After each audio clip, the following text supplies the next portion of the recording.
Alright all, and welcome back to another video preview for Which Bookie, looking ahead to the day 3 action of the Irish Grand National meeting at Fairyhouse, their Easter meeting. We've done the 2 days prior and 2 successful days at that. Eric Bloodaxe, a good place on the first day in just 2 selections that we gave out, which ensured a very small profit, and another good profit today with Brandy Love going in at 11-2 alongside Lizer for Barry Connell placing at 8-1, and if his jumping was that little bit better, I think he'd have gone very, very close. But quickly bouncing on to Monday's action, and there's a very good card ahead of us here. Not necessarily selections flying out all over the place. I think I only have 4 overall, but I'm going to be giving you my thoughts on each race and in just a little quick fire video, see where I'm at and probably with the ones I would play if having a bet.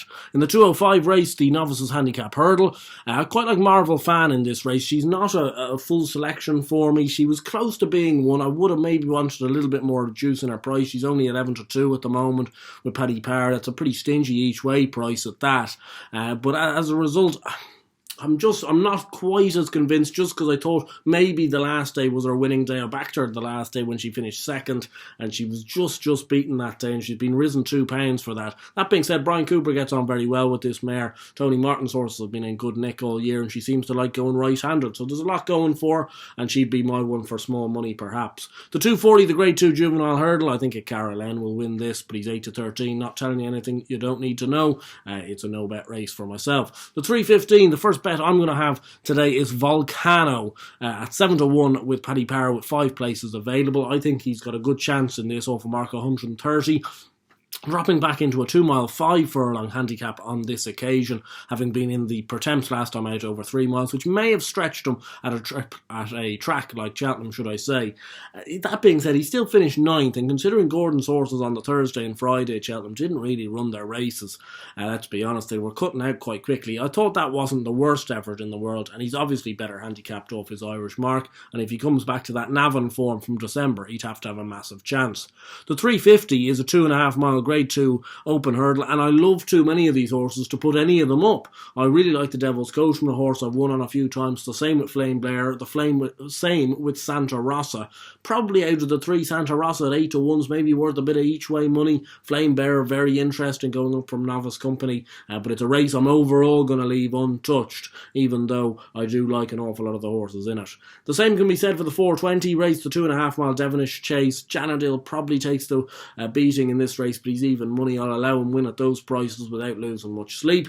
Moving on to the 5 o'clock race, which is the feature of the Irish National. Maybe why you're watching this video, and I've got 2 darts for the race myself. One being Max Flamingo at 10-1 for Francis Casey and Dennis O'Regan. I think he's been laid out for this race. He's ran plenty of times at Fairyhouse before. He won at this meeting last year over hurdles, steadily progressive over fences, and looks like a marathon trip will suit. And also the Porterstown Handicap Chase winner from earlier this season, Smoking Gun, at an enormous price of 35-1 for your big price each way players out there. I think he could outrun his odds, especially on this nicer type of ground. I know he cut out pretty quickly in the Kim Muir, but again, Gordon's horses didn't quite run their race that day, and I'd be willing to forgive that. So Smoking Gun at a huge price of 35, Max Flamingo probably the more solid option at 10-1.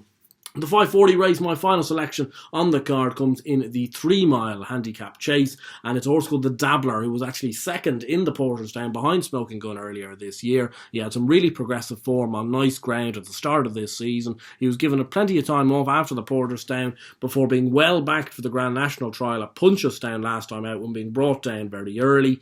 I think you can obviously excuse that, and he's off a workable mark of 127 with Owen Walsh claiming a few pounds off. He's 6-1 each way with Paddy Power, 4 places available. He'd be my best bet of the day. The 620 race, a winner's bumper, a really hard looking race. I wouldn't be going chasing in this one whatsoever. If you were to pin me for a selection, it would be Hunter's Yarn for Willie and Patrick Mullins to sign off what has been another good couple of days for those connections. Anyway, I hope you guys did enjoy this video, and if you've enjoyed this video or the ones throughout the weekend, please do give it a like, subscribe to the Which Bookie channel down below, and of course keep yourself with your eyes peeled for more videos like this, especially coming up to Punchestown in a couple of weeks' time. But until then and now, hope you stay safe, stay well, land a few bets. I'll see you guys very soon. Best of luck.